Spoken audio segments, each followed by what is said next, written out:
Welcome to Evolutionary Men, where we learn to lead in life and love with head, heart, and guts.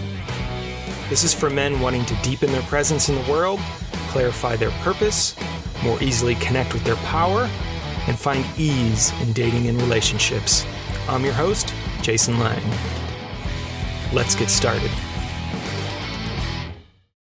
If you're a man that's ready to take your life and transformation to the next level, it's time for you to do some men's work in person, and I'm super excited to announce I'm leading an event, the first Evolutionary Men Weekend Retreat from July 28th through 31st in Mendocino County in Northern California.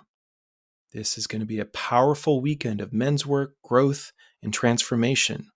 You'll get community, embodiment, learning about leading in life and love, and nourishment from an incredibly beautiful setting and location.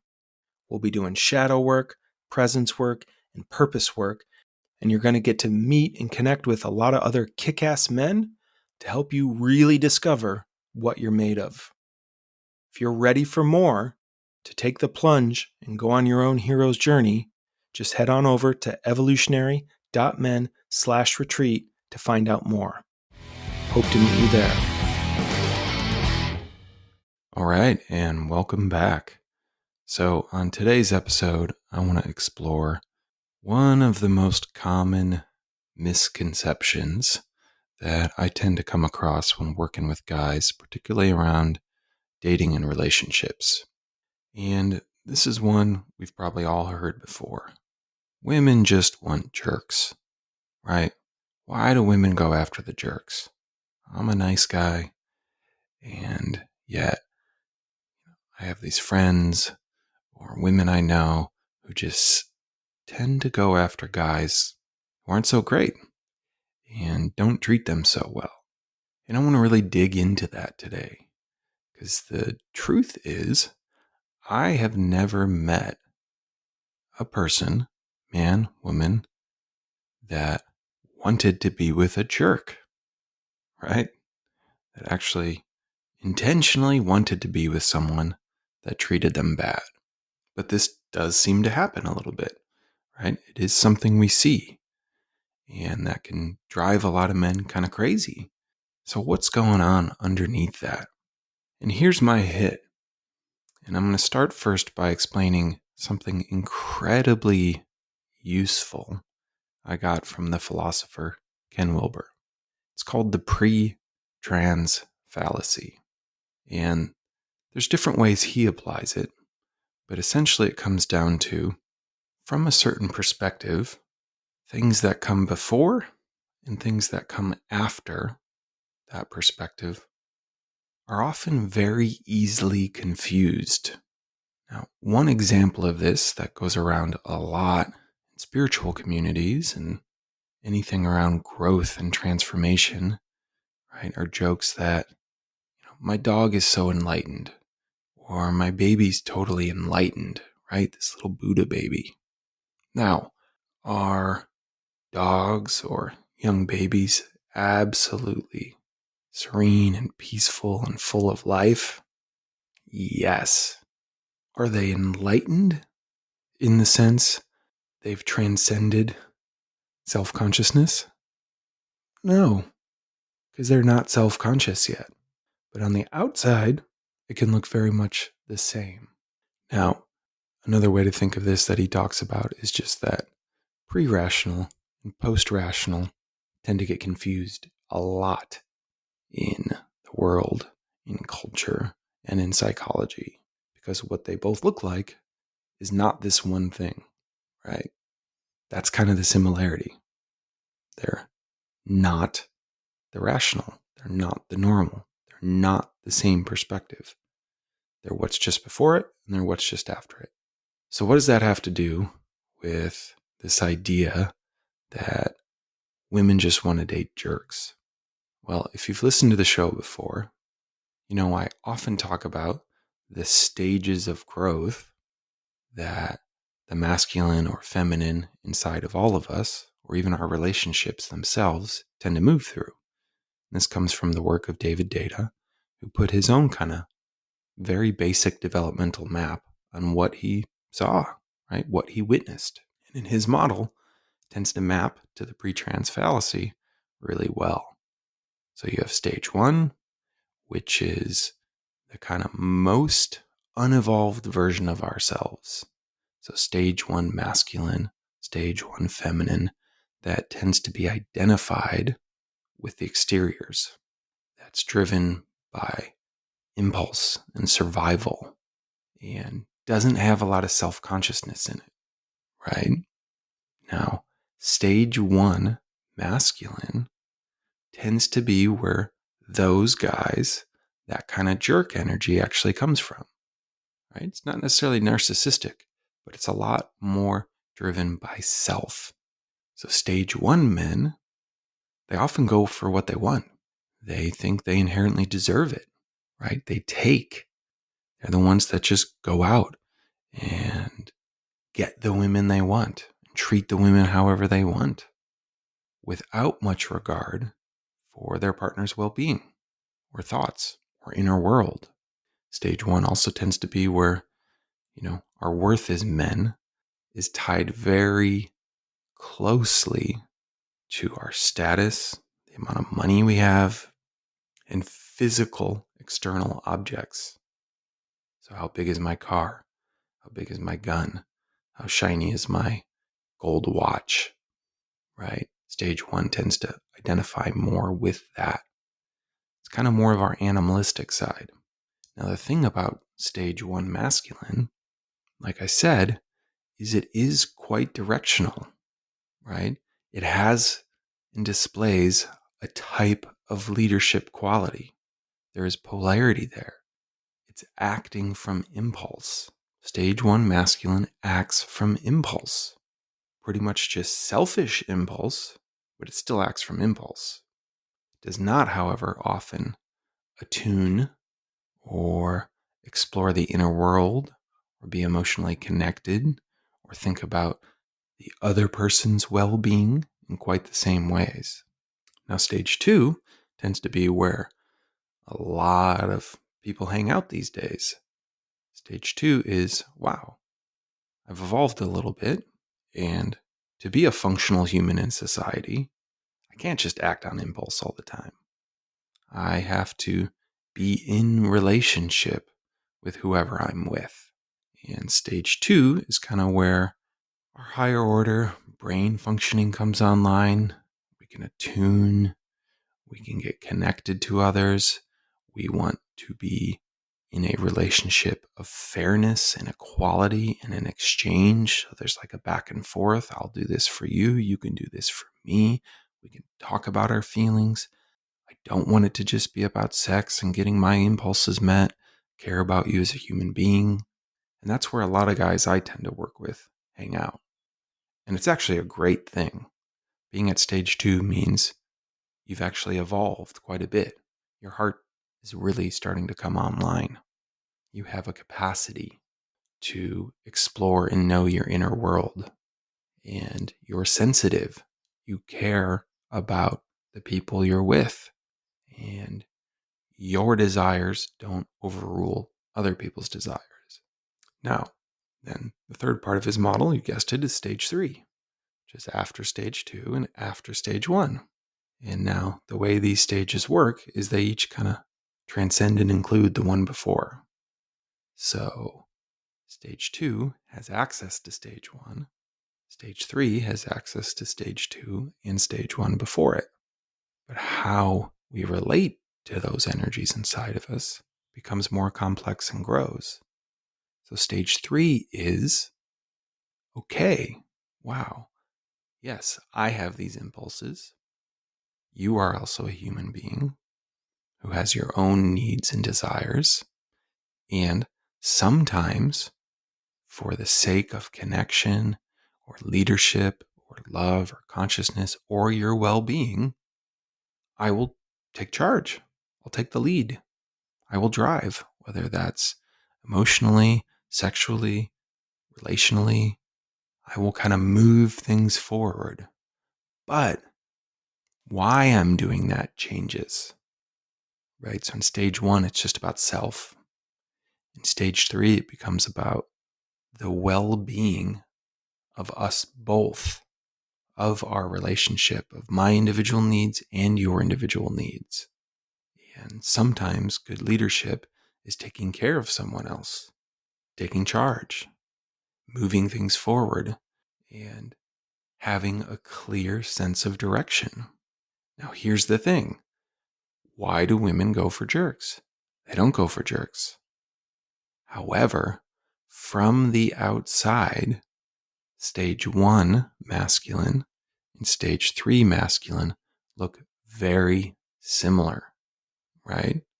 From the outside, both men are settled in their bodies, taking action, following their impulses, moving things forward, not afraid to lead. It's just the why behind their leadership that really shifts. So women do not want, hell, humans do not want to be in partnership with jerks. However, we do want to be in partnership with people who are connected to themselves, able to attune to us, and have the capacity to take action and lead, right? It's stage 3 that people really want because it includes stage 1 and stage 2. It includes it from a higher perspective. And on the surface, again, it looks a lot like that stage 1, right? An integrated, conscious man, if you were just kind of videotaping them from afar, is going to do and move and look in a lot of ways similarly to kind of the stage 1 caveman, the macho jerk. On the outside, they're going to look very similar. They're following their energy. They're acting off impulse. They're taking risks and they're moving things forward. It's just the why behind that, that's so different. Now, this also works the other way, as I've been doing a lot more work with men who are in relationships or leaving relationships. There can often be a confusion, this pre-trans fallacy, that the pre-stage 1 looks a lot like the post-stage 3, and people get confused by it. So stage 1 feminine can often look like, on the outside, stage 3 feminine, right? And anyone that's come in through polarity work or David Data work, this is particularly important in that community.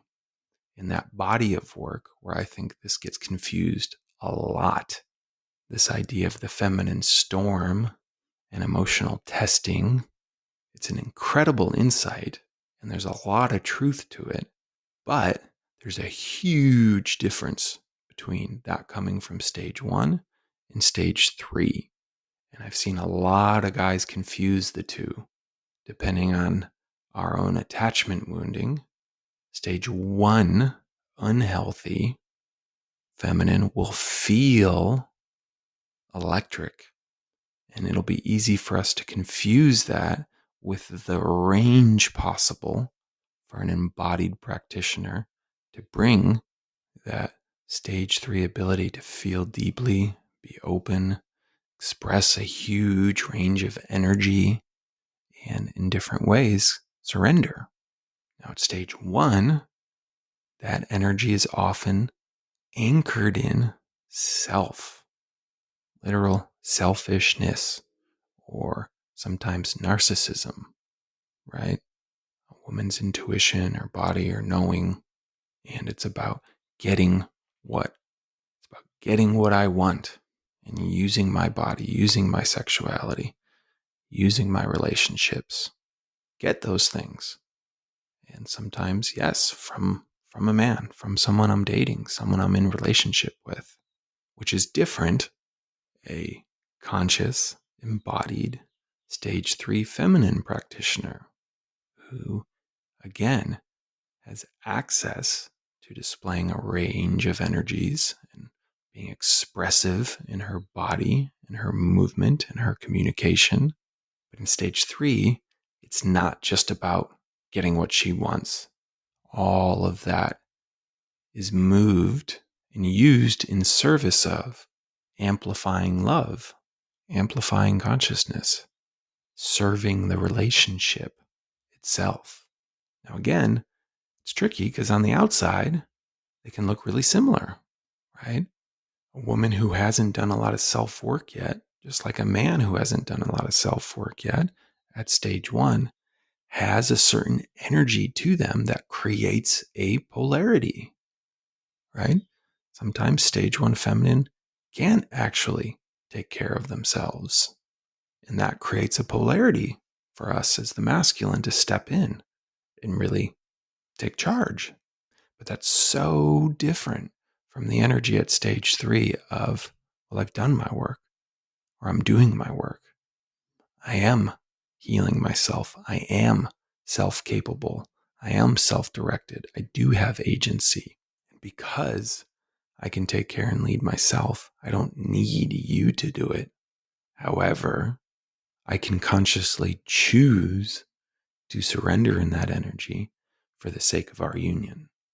Totally different than stage 1 energy because it has that level of consciousness, that deep sense of self-awareness as the baseline, as the bedrock, right? Just in the same way that stage 3 masculine says, I don't need to be in charge all the time. I don't need to lead you. It doesn't always have to be my way. But sometimes, as a gift to you and to the relationship and to the moment, I will take charge. I will move things forward. So no, women do not want to date jerks. They want to date men or be in a relationship with men who can drive, who can take things forward, who can hold the consciousness in any given moment and direct the moment from there, who are open and sensitive and connected, who can connect to their own body and impulses and needs and wants, but channel them consciously, being able to proactively respond to the moment rather than unconsciously react to the moment, right? And again, just think about that from the pre-trans. A conscious response, what we might say is the highest order, stage 3, and an unconscious reaction, literally just reactive impulse in our body at stage 1. On the outside, those may look very similar. I'm doing this. Move over here. I want this. But what's motivating and driving them is completely different. So again, women don't want to be in a relationship or date jerks. They want to be with men who can take charge, who can lead when the moment needs it and requires it, and who are tuned in not just to themselves, not just to her, but to the greater collective, to the relationship's needs itself. That is a conscious man, an embodied man. And what I'd argue here is an evolutionary man who has access to stage 1, who has access to stage 2, and can wield that at stage 3 for the good of all, including self. So next time in your mind you come across that belief, women just want jerks, I'm going to invite you to rewire that and feel into it deeper. What does this woman really want? Does she really want to be treated poorly? Or does she want to be in the presence of a solid masculine that can direct and move the moment, that takes the lead, and that cares? If you want some help to start that inner journey of cultivating your stage 3 masculine and becoming an evolutionary man, you can check out one of my drop-in men's groups at evolutionary.men/events or sign up for my free training around masculine and feminine polarity at evolutionary.men/webinar. Until next time.